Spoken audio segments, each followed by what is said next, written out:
Okay, welcome everyone.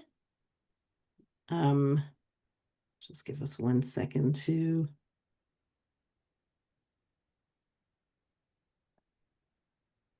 Oh, okay.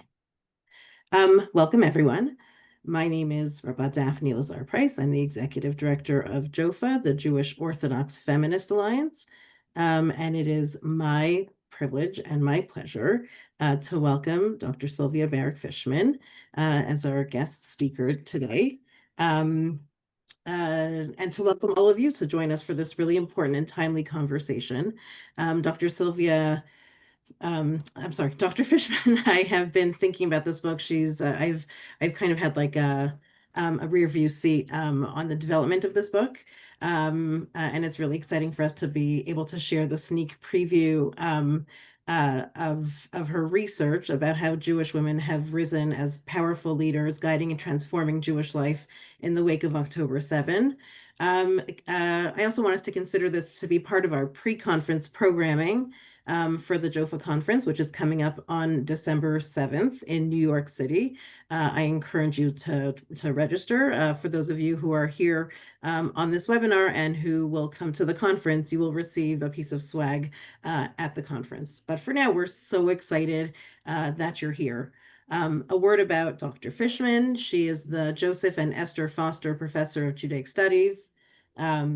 Emerita in the Near Eastern and Judaic Studies Department at Brandeis University, and was the founding co-director of the Hadassah Brandeis Institute. She is the author of 8 books and numerous articles and book chapters on contemporary Jewish life and culture, and received the Marshall Sklar Award from the Association for the Social Scientific Study of Jewry. Professor Fishman served on the JOFA board for many years and continues her active involvement. And a word about the book. Following the traumatic events of October 7, 2023, which we commemorate in this talk, the disheartening realities of the ensuing Israel-Hamas war and the upsurge in global antisemitism dramatically expanded a broad array of communal needs in Israel, America, and other diaspora communities.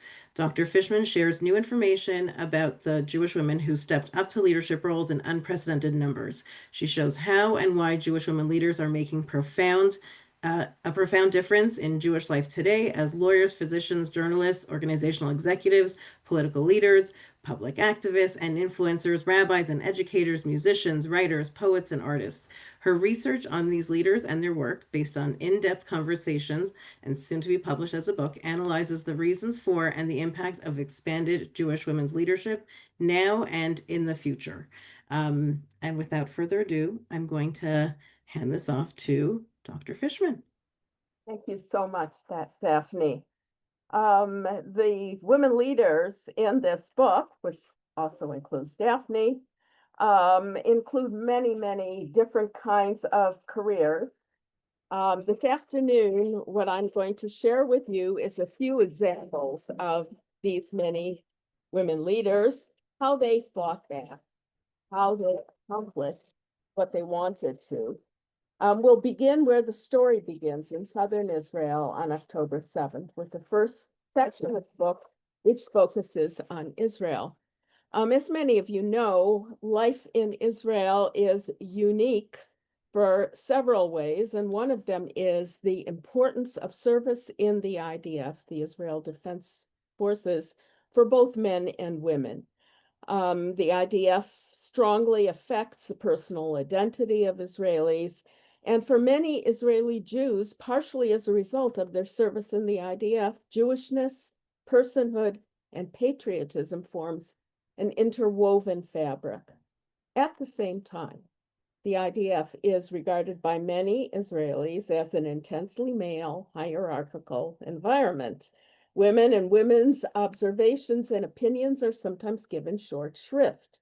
That hierarchy played a tragic role for Israel, as well as for young women assigned to IDF service as outlooks, the eyes and ears of the army, in Hebrew called the Tatzpitaniot, who urgently reported to their superiors that they saw Hamas training intensely, rehearsing attacks, launching drones, setting explosions, but their IDF supervisors belittled and dismissed their reports as exaggeration, inexperience, and hysteria. When Hamas attacked, 15 Tatzpitaniyot were among the first Israelis killed on October 7th, and 7 were taken hostage. Thanks to the leadership of active Jewish women news reporters, several of whom I interviewed for the book, the tragic story of the Outlook's ignored warnings was reported and revealed. Their murder was quickly followed by the massacres of the residents in Moshavim and the Gaza envelope, along with hundreds of young people at the celebrated Nova Dance Festival. Within this broader disaster were a second group of silenced women, the kibbutz and moshav mothers and daughters. Horrific images were circulated by Hamas fighters themselves, who filmed their own violent attacks and regarded them as triumphant evidence of their victory. Physicians and crisis workers gathering bodily remains described the overwhelming carnage they encountered. Women physicians and IDF women preparing the bodies of female soldiers and civilians for burial in Shura, a morgue run by the military rabbinate, say they never knew what kind of atrocity they would discover inside each bag. But Jewish eyewitness testimonies such as theirs were often disbelieved later as the suffering of Israelis was politicized and discounted. While Israelis, physicians, lawyers, and journalists encountering these savage details often felt that those images were seared into their memories forever, it quickly became apparent that worldwide public acknowledgement of Hamas violence was ephemeral. Hamas quickly withdrew the unmistakable videos and social media images of the torture and slaughter of innocents from public view, once they understood that these exploits would be viewed negatively. They began denying the behaviors that they had bragged about at first. So the first Jewish woman leader that we're focusing on this afternoon is the woman who made sure that Hamas's October 7th crimes against Jewish women were officially reported and recognized by the United Nations, and thus made a part of world history. Professor Ruth Halperin Kadari. Her story illustrates exactly how women can use training and position to achieve leadership so that they can accomplish very difficult goals. Ruth's career as a legal scholar began with studies which we now think of as typical, but were once very atypical for women. She earned an LLB at Bar-Ilan University, where she studied jurisprudence with judicial historian Rabbi Emanuel Rackman.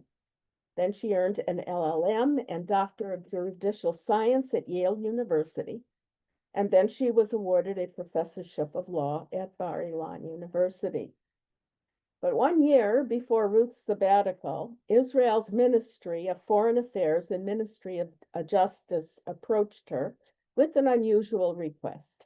They asked her to write the first research report on Jewish women for the United Nations Commission on Elimination of Discrimination Against Women, CEDAW.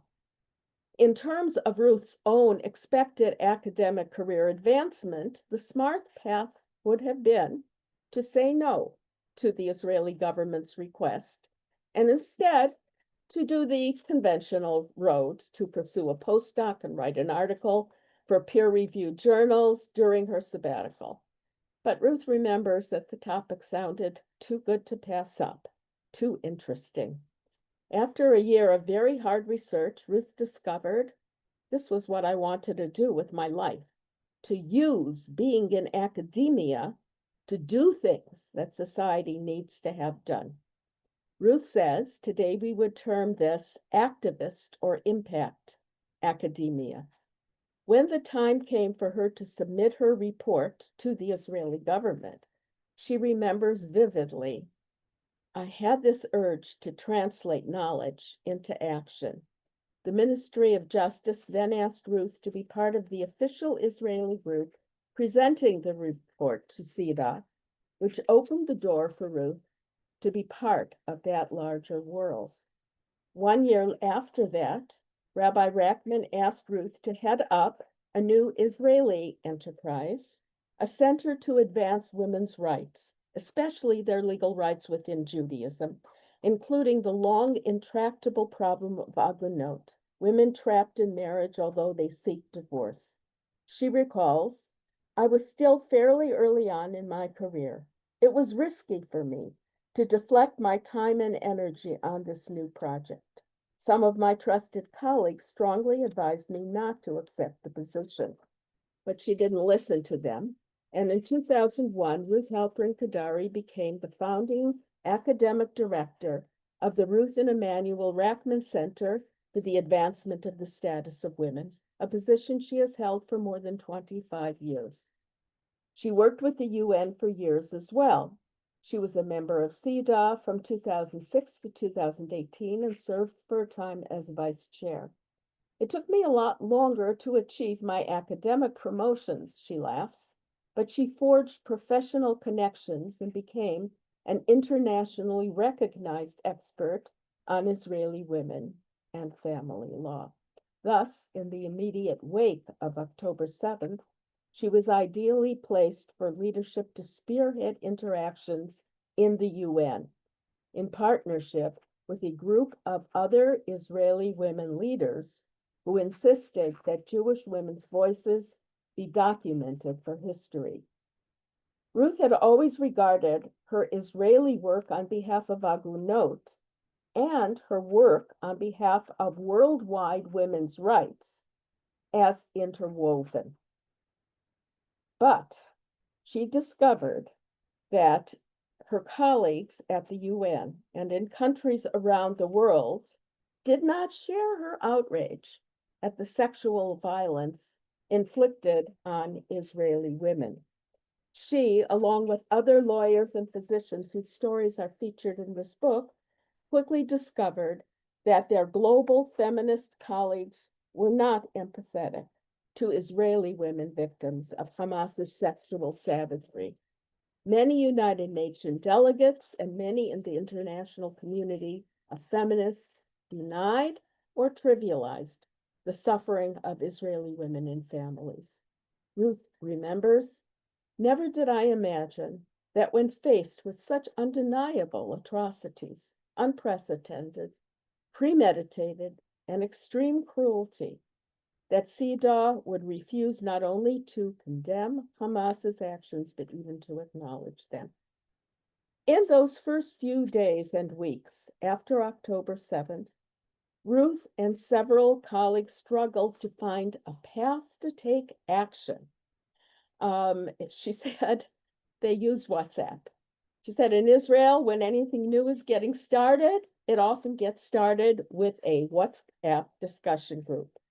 It was her and Nava Ben-Or, former judge in the Jerusalem District Court and Deputy State Attorney for Criminal Matters, Ayelet Rezen Ben-Or, then director of the Israeli Authority for the Advancement of the Status of Women, Tal Hochman, CEO of the Israel Women's Network, and Colonel Sharon Shagagi Pinchas, then chief military prosecutor of the IDF.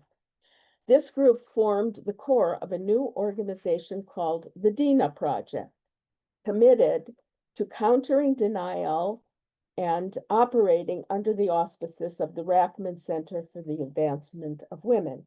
And that group moved forward and acquired many other women, actually a worldwide group of Jewish women leaders who helped them go after bringing the UN to Israel so that the UN could do its own report on what had happened on October 7th.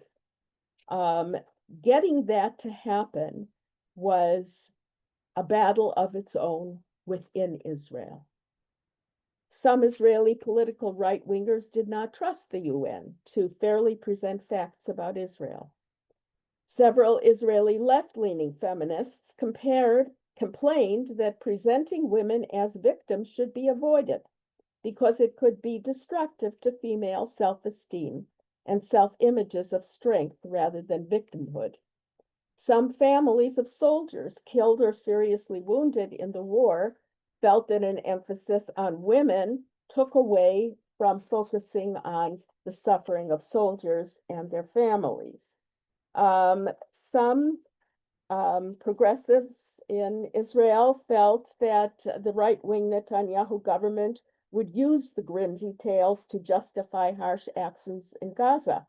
So the Dina Project found itself under attack from both Israeli left and Israeli right as they tried to insist that Pramila Patten, the special representative on sexual violence and conduct, come to Israel to conduct research. But they didn't take no for an answer. They kept pushing, and they said that if practical considerations are used to erase information about the violence, it's only because it's violence against women. And in the end, they won, and she came to Israel. Pramila Patten came on January 30th, and she conducted and published an official survey documenting the facts. She explained that the UN team aimed to give the voice to survivors, witnesses, recently released hostages, and those affected. The UN released its report on March 4th, 2024, and said that it found reasonable grounds to believe that sexual violence against multiple people had occurred, and then it went into detail as to some of the evidence that it had used for that purpose. To underscore the great importance of that permanent report and permanent finding, this past July, the Dina Project published a book, which goes into even greater detail than the UN report, called A Question of Justice, October 7th and beyond. That book was presented to the wife of the President of Israel, First Lady Michal Herzog, at her residence. And she asserted that since feminists around the world had turned their backs, Israeli women need to scream for those who cannot anymore and to bring them justice. Now, the chapter that Ruth Halperin Kadarian is in also has scores of other important women leaders, politicians like Lisa Levy, mothers of hostages like Rachel Goldberg Poland, who will speak at the Joffa conference, and Einav Zankauger, hostage allies like Rivka Neria Ben Shahar, hostage survivors like Amit Susana, activists working for healing and resiliency like Rivka Tubal Mashiach, and many others. But I want to move now to the next section of the book, which focuses on American Jewish women fighting valiantly to shape narratives on the information battlefield. We all know how discouraging Hasbara has been and what a real battle it is, as anti-Jewish and anti-Israel narratives have flooded news and media, distorting history in educational spheres and poisoning the image of Israel in the public imagination. The American Jewish women leaders involved in this struggle include dozens of filmmakers, actors, journalists, academics, and educators, and a stunning array of executives, women executives, and Jewish organizations and institutions. From this large and auspicious group, my next example of Jewish women's leadership this afternoon is Dr. Laura Shaw Frank, Vice President of the American Jewish Committee Center for Educational Advocacy. Laura holds a PhD in Jewish history from the University of Maryland and undergraduate and law degrees from Columbia University. Before AJC, Laura held educational and administrative roles at SAR, Maharat, and other Jewish secondary and higher education institutions. And before her career in the Jewish community, Laura was a corporate litigator at Strook, and Lavan. In our interview, Laura shared the progress and the frustrations of her work at AJC, trying to help independent schools and private schools address anti-Semitism, which she has been doing since a few weeks after October 7th. Laura brings together administrators and teachers from these schools with experts in anti-Semitism, like Professor Pamela Nadell, also in the book, who just published an important book of her own on anti-Semitism as an American tradition. Laura also works providing Jewish parents with strategies and information so that they can work effectively with the schools. One of Laura's associates, Sarah Kuden, Director of Academic Affairs at AJC, works directly with highly placed executives at universities. Together, their work is absolutely critical, as the Trump government is cutting funds to higher education, and Jews are often blamed for the results. In addition to the large summits and programs that AJC runs to combat anti-Semitism, Laura has special insights as a feminist educator into how opposing groups can be brought together to see each other's viewpoints. She works with school personnel, framing the narrative and facilitating conversations, giving school personnel at all levels a fuller understanding, rooting them in facts during a time of enormous hostility to Israel. What Laura tries to avoid is the all too common, what she calls bluster of the Jewish community talking to itself. Laura says, when I engage in this work, I try to understand the problems and pressures of the person I am talking to. It's the equivalent of marriage therapy. Both sides trust us. This work is very relationship-based and it's very intensive. She says it's retail work. And it does work to change minds and expand understanding. Laura says, at times I feel like I'm emptying the ocean with a teaspoon. She admits to occasionally weeping while lighting Shabbat candles. But mostly I feel very proud of what we are accomplishing, and I can't imagine doing anything else right now, Laura says. I'm helping the Jewish community and America and Israel, and it's uplifting. Laura says she is very much helped by her backgrounds in law and education, by the emphasis on scientific facts and nuance in her parental home, and, quote, by being an Orthodox feminist, which helps me a lot with this work. I know how to live in at least two worlds at once, end quote. In the short time left for my formal remarks, I'm going to share a bit about two other Jewish women leaders. The first is one of the large, inspiring assembly of Jewish women, educators, and rabbis who have played very active roles on many fronts over the past 2 years, Rabbanit Leah Sarna, who will speak at the Jofa conference. And the second is one of the many Jewish women leaders among the creative artists, poets, novelists, and physicians who have, not physicians, musicians, who have, physicians do something else, who have given voice to our pain, our anger, and our hope for the future. The printmaker and painter, Andy Arnowitz, whose work is also well known to Jofa. Rabbanit Leah Sarna has always been a passionate, and I mean passionate, learner, studier of the Talmud and other rabbinic literature, analyzing Tanakh. Leah fought hard for opportunities to acquire a first-rate Jewish intellectual education, always looking for more rigor and challenges. She was trained at Migdal Oz, Yale University, and Yeshiva Maharat, and has been a Jofa Devorah scholar. She is currently the spiritual leader of Kehilat Sharei Ora in Philadelphia. When Leah became Rabbanit there in January 2025, she was one of 5 women serving as solo spiritual leaders of Orthodox synagogues around the world. She is a member of the faculties of the International Beit Din and the Drisha Institute for Jewish Education.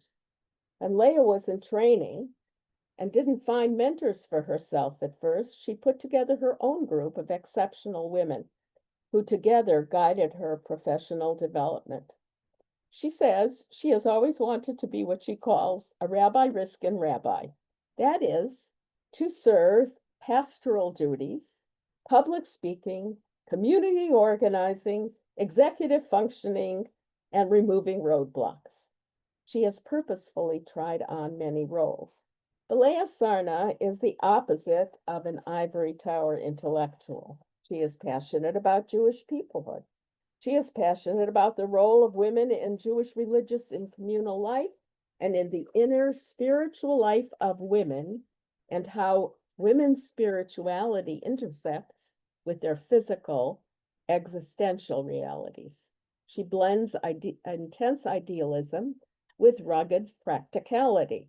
It was Leah who encouraged me to pay close attention in this study to how women access opportunities for leadership.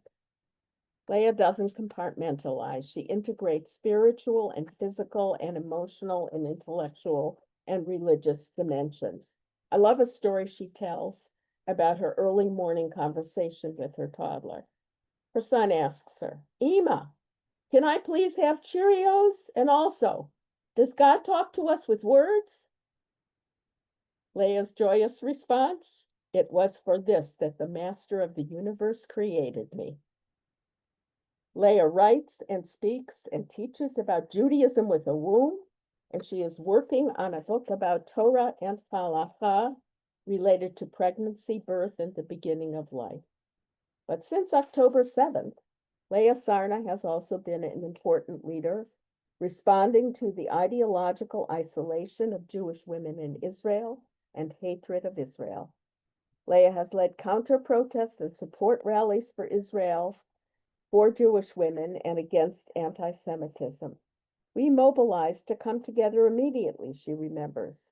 Esther Sperber, also in the book, asked Leah to speak at a rally outside the United Nations on December 4th, 2023.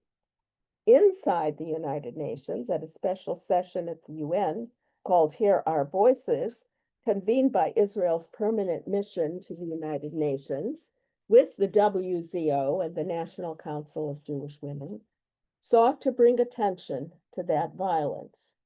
Inside the UN, the special session was attended by 700 mostly female activists and was addressed by many important people, including Senator Kirsten Gillibrand, Tech Executive Sheryl Sandberg, and former Secretary of State Hillary Rodham Clinton. And meanwhile, outside, Rabbanit Leah Sarna was speaking to about 300 American pro-Israel protesters gathered to demand justice for victims of sexual violence, carrying signs and chanting, saying, "Me too, unless you're a Jew. Rape is rape.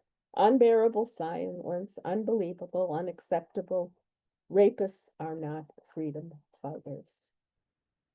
Leah Sarna helps contemporary Jews understand episodes of women's sexual trauma in the Torah too, analyzing stories of Sarah taken hostage by Pharaoh, the story of Dinah, and others. She says she aims to talk about it in Jewish language and in English, and feels intensely responsible for how Torah is presented in the public square. As an Orthodox Jewish woman Torah leader, Leah says it is her job to keep the connection strong between Torah and Jews. Moving on, Andy Arnowitz grows out of Jewish women's experiences of her own. You can get a glimpse of Andy's work, if you don't know it already, in today's New York Times art section, in which Andy's very large presentation, What We Bring, is exhibited in the Jewish Museum's new third-floor galleries featuring contemporary Jewish female artists. The picture in the Times is very small, but Andy's presentation is actually very big, a larger-than-life Jewish woman's wedding dress and shawl, filled and overflowing with hand-created strips of parchment and paper inscribed with traditional Jewish prescriptions. These are the things we bring into married life, whether we realize it or not, on our wedding day, Andy's art tells us.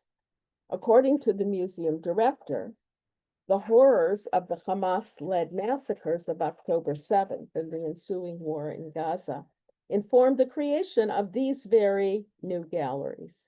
Because of today's highly charged political climate, in which race and ethnicity have become flashpoints. The museum also features, for example, Israeli artist Michal Rovner's digital video installation, Dark Light 2024, from her Pragim, Poppies in Hebrew series, featuring the wild poppies that grew in her field in Israel, which after October 7th became a symbol for the resilience of memory. Andy Levine Arnowitz was raised in Kansas City, Missouri. She received her BFA from Washington University in St. Louis and immigrated to Israel when she was 40 years old. She lives and works in Jerusalem, which she says is an unending source of inspiration.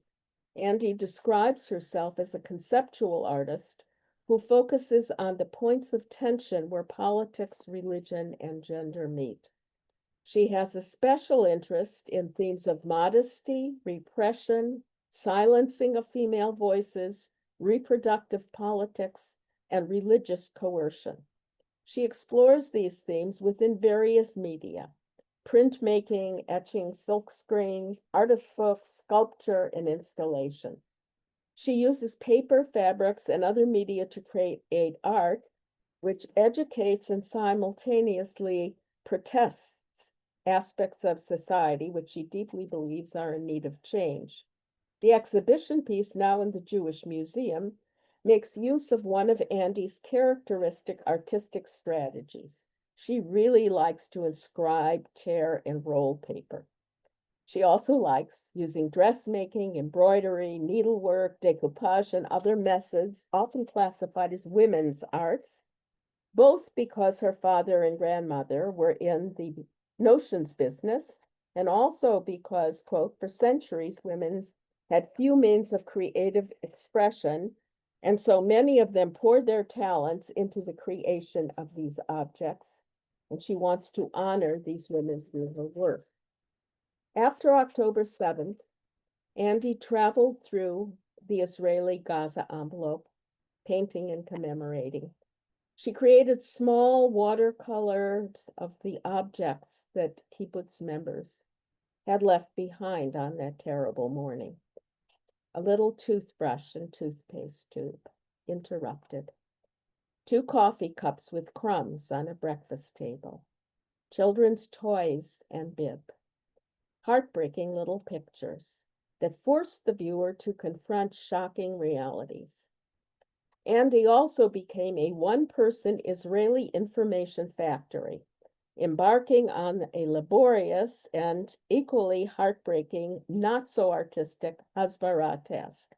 Every few days, Andy sent out to her many, many friends, customers, and associates in the United States long reports on what was going on in Israel, with embedded links to articles, films, news reports, documenting her own reporting, and insisting that associates understand how much Western news media were distorting information.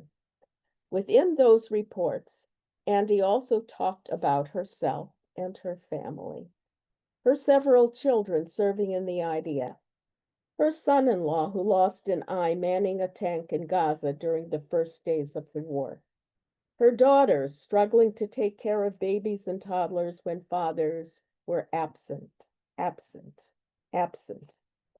Between Andy's newsreels and her personal accounts, readers in America obtained nuanced, full-colored pictures of life in Israel, which would have been unobtainable elsewhere. So you can see Andy Arnowitz's work in museums, but as you look at it, remember how Andy, the artist, and the woman worked to alleviate the monochromatically dark image of Israel in the international public eye. As you can see, from these four examples, each of these women first acquired a solid background and positioning in their fields, and then they became intensely involved in using their fields and their professional experience as a basis for the leadership that I'm writing about, and that I look forward to continuing with and hearing from you. Wow, that was like such a walk down memory lane. I should also add that many of the women that you mentioned along the way, Rachel Goldberg Poland is speaking at the conference, Laura is also speaking at the conference, Rabbanit Leah is also obviously speaking at the conference. Um, some of the stories that you mentioned, I was at that UN gathering. I was there when Rabbanit Leah addressed the crowds. It was incredibly powerful. We Jofa ran a mission in January of 24 where we saw a lot of these issues head on, where, some of the most of the military front lines were, headed off by men, but the front lines in communities were all led by women. Um, and so your book is so important to bring life to the stories. But I want to ask you a few questions, and if folks have questions, they can put into the chat. Um, so how did it happen that so many women stepped into leadership roles where they hadn't before? Well, some of that is very much visible in the profiles that I just shared with you. There were things that men just didn't want to do, or it didn't seem important to them. You have that in the story of the many Israeli women leaders, most of them lawyers and physicians, who stepped up to the fore to make sure this story didn't get erased. This women's story didn't get erased. So that's part of the answer to your question, Daphne, is that um, there some of the leadership was really tasks that women were invested in achieving and that men were not invested in achieving. Other answers have to do, if you're talking about the Israeli environment, other tasks have to do with the fact that most of the men were involved in the IDF. So if we didn't talk about all of the women involved in mental health issues and in resilience issues, but certainly women have been taking the leadership in those roles in Israel, because unfortunately for a long time, most of the men have not been able to sustain that. If we're talking about the United States, of course, it's another issue, and it's very interesting to me how women have become some of the very strong leaders. Part of it may have to do with things that um, um, that um, were mentioned in regard to being willing to listen. If we're talking about Laura Shaw Frank's description of her own work, the willingness to sit and listen to things that you don't necessarily agree with, but your listening becomes part of the strategy that you are employing to get those people to then see your side of the marriage counseling uh, picture that she gives us of trying to combat anti-Semitism. That's a very different way of confronting anti-Semitism than the kind of frontal, I'm going to talk now and you listen to me and I'll tell you what you should think, strategy, which is often used. So that can be part of the answer also. I also wonder to some extent how much of it is women's greater readiness, perhaps, to integrate the Jewish and non-Jewish pieces of their lives. And here I turn to some writing by Tamar Ross, where she talks about how in Israel, Jewishness is embedded in everyone's life. There's no such thing as a secular existence, even for so-called secular Jews. Chiloni Jews are speaking Jewish languages, living in a Jewish culture. But in the United States, there actually has been an ideology of separating out Jewish and non-Jewish pieces of one's life, the separation of church and state in one's own life and in one's own heart. Right. The women that I have been dealing with, that separation is very much eroded. They feel intensely Jewish. And I really wonder if the kinds of things that Leah Sarna talks about, where there is a permeability of one's professional life to one's personal life. Women do not instinctively want to make that kind of compartmentalization, although many of us have had to do that for strategic reasons. But it may make it easier for women to more fully embrace Jewishness, which I think has been a great advantage in leadership after October 7th. For sure. I guess my next question is, what is the impact of Jewish culture and the impact of feminism that many of these women used and relied on? So, are you talking about the impact on them or Well, you talked a little bit about the integration of the two, and you mentioned, for with Laura that, it kind of prepared her to be in this work. Do you see so more of that? um yes, I thought that her comments about being a Jewish feminist were very cogent. Um, that that, by the way, is an example how understanding the negative side um,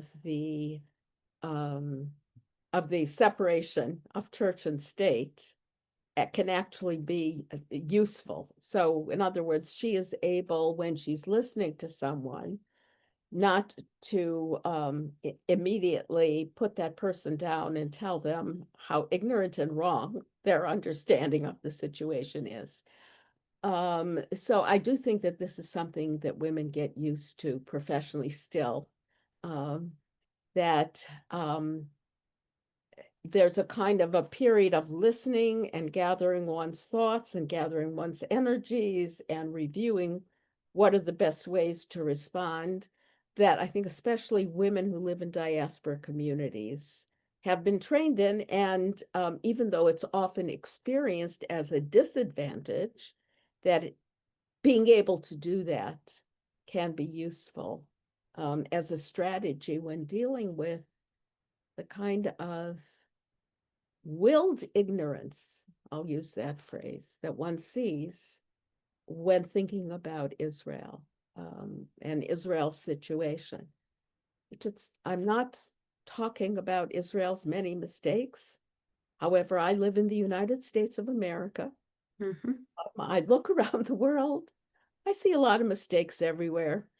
And I think that the unanimity of condemnation which Israel has experienced, no matter how you slice it, is intensely colored by anti-Semitism. Oh, that's for sure. I was going to say the unanimity of condemnation, but also the double standard that in no other situation where there are victims of sexual assault and sexual assault and rape, I think are not big enough words for what happened on October 7th. Nobody else needs to provide proof, right? No other women are asked to provide proof.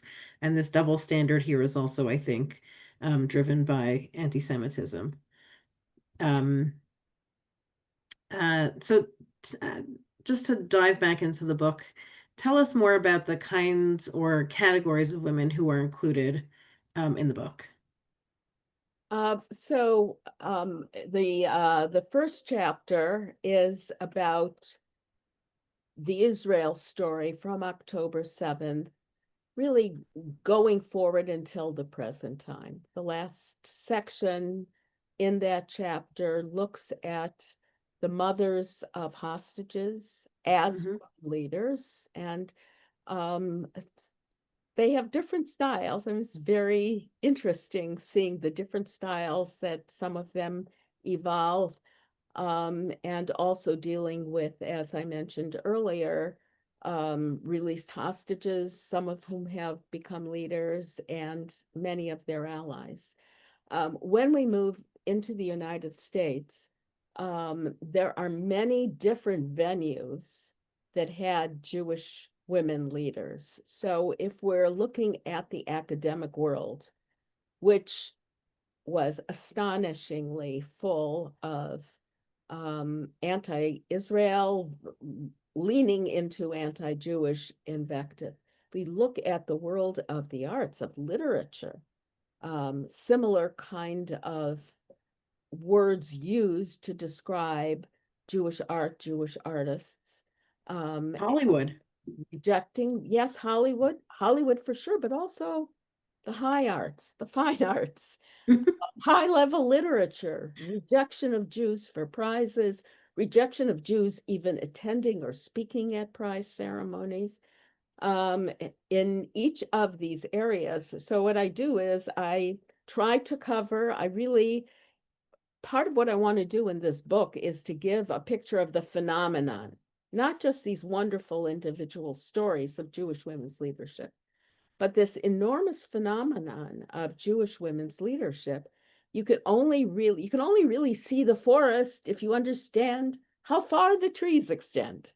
So I try to do that by dealing with each of these different areas in which anti-Israel and anti-Jewish invective emerged, and prejudicial things were happening, and Jewish women leaders stepped up to the fore.